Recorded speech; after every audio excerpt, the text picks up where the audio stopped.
Hello and welcome to day 162 of the Not Alone Today Chronological Bible Reading Plan.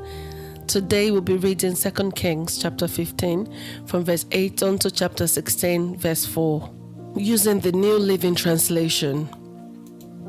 Zechariah, son of Jeroboam II, began to rule over Israel in the 38th year of King Uzziah's reign in Judah. He reigned in Samaria 6 months.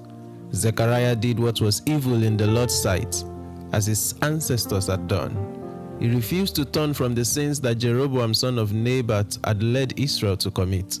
Then Shallum son of Jabesh conspired against Zechariah, assassinated him in public, and became the next king.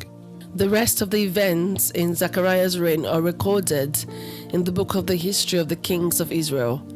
So the Lord's message to Jehu came true. Your descendants will be kings of Israel down to the 4th generation. Shallum, son of Jabesh, began to rule over Israel in the 39th year of King Uzziah's reign in Judah. Shallum reigned in Samaria only 1 month. Then Menahem, son of Gadi, went to Samaria from Tirzah and assassinated him, and he became the next king. The rest of the events in Shallum's reign, including his conspiracy, are recorded in the book of the history of the kings of Israel.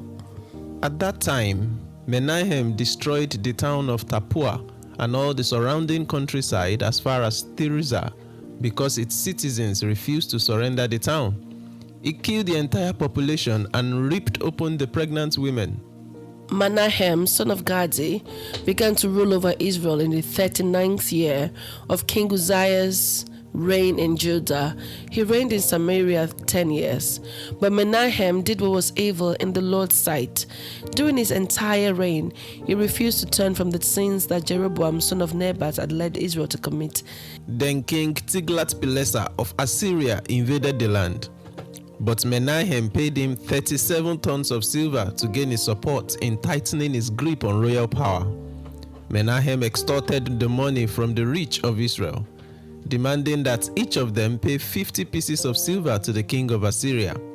So the king of Assyria turned from attacking Israel and did not stay in the land. The rest of the events in Menahem's reign and everything he did are recorded in the book of the history of the kings of Israel. When Menahem died, his son Pekahiah became the next king. Pekahiah, son of Menahem, began to rule over Israel in the 50th year of King Uzziah's reign in Judah. He reigned in Samaria 2 years. But Pekahiah did what was evil in the Lord's sight. He refused to turn from the sins that Jeroboam, son of Nebat, had led Israel to commit. Then Pekah, son of Ramaliah, the commander of Pekahiah's army, conspired against him.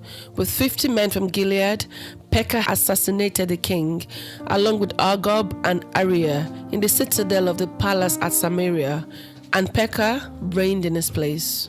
The rest of the events in Pekahiah's reign and everything he did are recorded in the book of the history of the kings of Israel. Pekah, son of Ramaliah, began to rule over Israel in the 52nd year of King Uzziah's reign in Judah. He reigned in Samaria 20 years, but Pekah did what was evil in the Lord's sight. He refused to turn from the sins that Jeroboam, son of Nebat, had led Israel to commit. During Pekah's reign, King Tiglath-Pileser of Assyria attacked Israel again, and he captured the towns of Ijon, Abel-Beth-Maachah, Janoah, Kedesh, and Azor. He also conquered the regions of Gilead, Galilee, and all of Naphtali, and he took the people of Assyria as captives. Then Hoshea, son of Elah, conspired against Pekah and assassinated him. He began to rule over Israel in the 20th year of Jotham, son of Uzziah.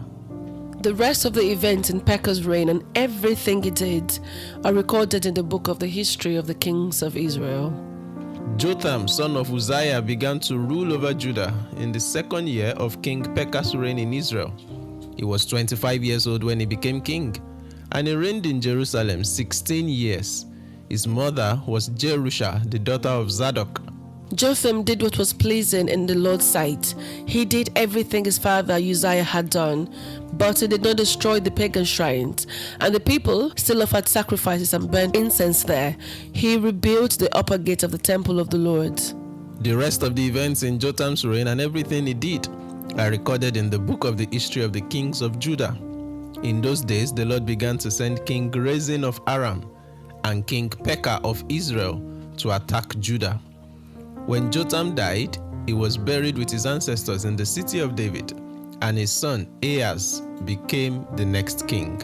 Chapter 16. Ahaz, son of Jotham, began to rule over Judah in the 17th year of King Pekah's reign in Israel. Ahaz was 20 years old when he became king, and he reigned in Jerusalem 16 years. He did not do what was pleasing in the sight of the Lord his God, as his ancestor David had done. Instead, he followed the example of the kings of Israel, even sacrificing his own son in the fire.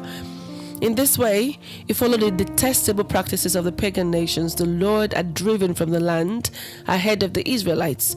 He offered sacrifices and burned incense at the pagan shrines and on the hills and under every green tree. This is the word of the Lord. Thanks be to God. Just a quick recap of the half chapters we've read. So we read half of 15 and then some parts of 16. In chapter 15, we read about the kings of Israel: Zechariah, Shallum, Mahanaim, Pekahiah, and Pekah. And we read that all of these kings, they did not do what was right in the sight of the Lord. Instead, they refused to turn from the sin that Jeroboam, son of Nebat, had led the Israelites to commit. However, in the latter part of that chapter, we read about Jotham, a king in Judah, who did what was pleasing in the sight of the Lord. However, he did not destroy the pagan shrines. And then his son Ahaz became king. And then in chapter 16, we read about Ahaz. He didn't follow his father's example. Instead, he did not do what was pleasing in the sight of God. He even went further to offer his own son as sacrifice to idols. So we're just going to discuss what stood out to us.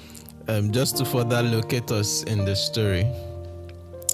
So we are now studying the book of Isaiah. And we remember how Isaiah said at the very beginning in chapter 1 verse 1, he listed 4 kings of Judah that were ruling at the time when he was king. So what today's passage has done is to catch us up. We have read 2 Kings 15, 1-7, which was about Azariah, also known as Uzziah, and how his reign went. Now, picking it up from there, Jeroboam II, being the king that has just died in Israel, led on to these 4 quick successions of kings that we read about, or 5 actually.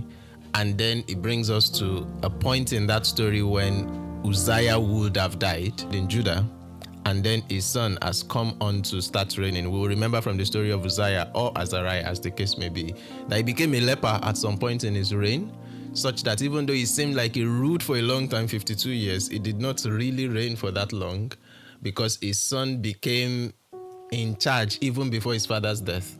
And then after his father's death, he will become officially the king that will go on to reign for 16 years.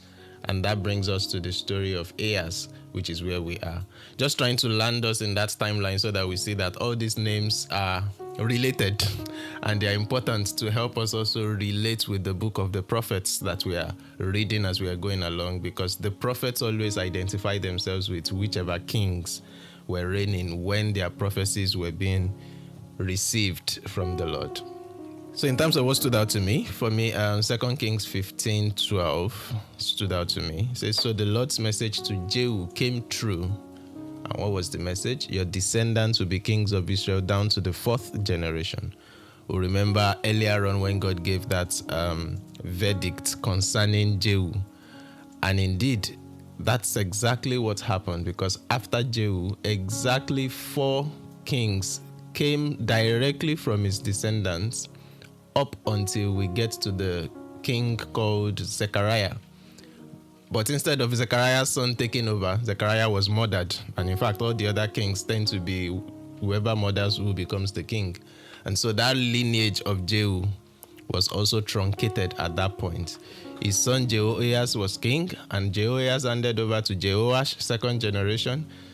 Jehoash handed over to Jeroboam II, 3rd generation. Jeroboam II handed over to Zechariah, 4th generation. But after Zechariah, that lineage was cut off as Shallum assassinated Zechariah. So what stood out to me there is just that simple fact that we've seen again and again and again that the words of the Lord comes to pass.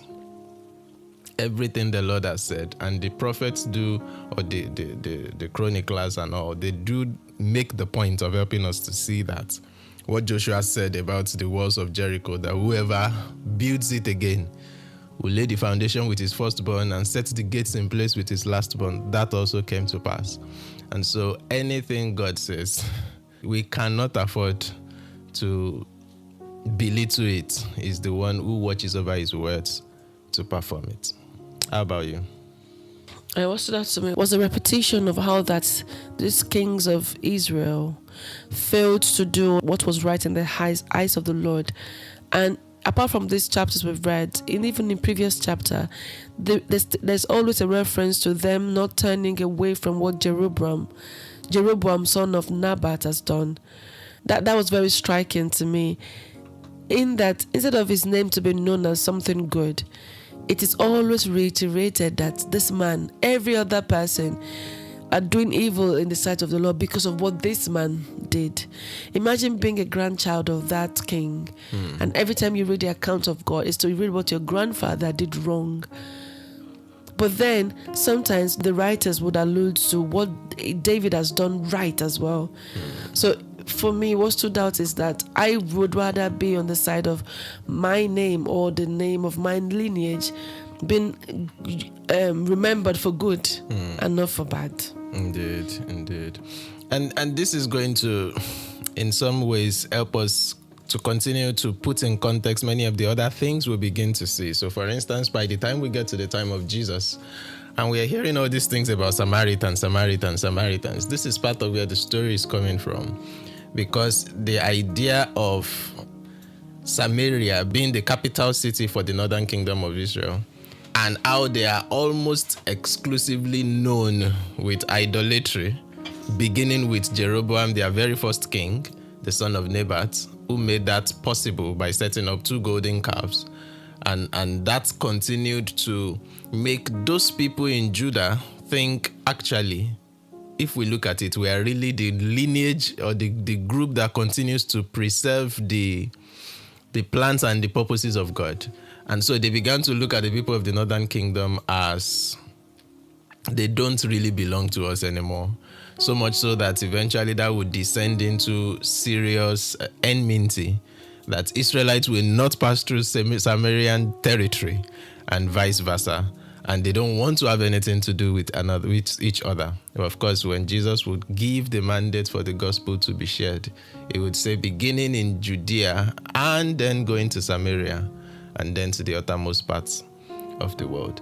So that's part of what puts in context that story. It has begun from here, and all the kings in the northern kingdom, not a single one was it said of them that they did what was pleasing in the sight of the Lord. Every single one of them was bad. So we wrap it up there for today. We flip the page tomorrow. Now we're in the New Living Translation. Join us as we continue in the narrative. But till then, just remember, you're not alone. Today, God bless you.